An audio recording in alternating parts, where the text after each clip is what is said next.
អូនយំទៀតហើយឮថាអ្នកក្រោយគេមិនមើលថែអ្នកក៏ដូចបងស្មោមិនព្រួលប្រាតែยังមានដូចគេស្មោអូនឡើយអូននៅឮថាគេមានថ្មីហើយឈប់យំត្រាំត្រា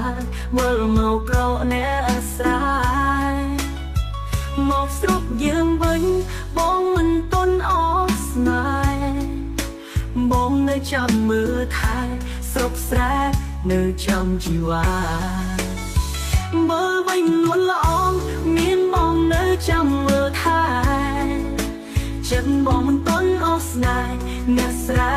នៅតែចាំស្រីមេរៀនជីវិត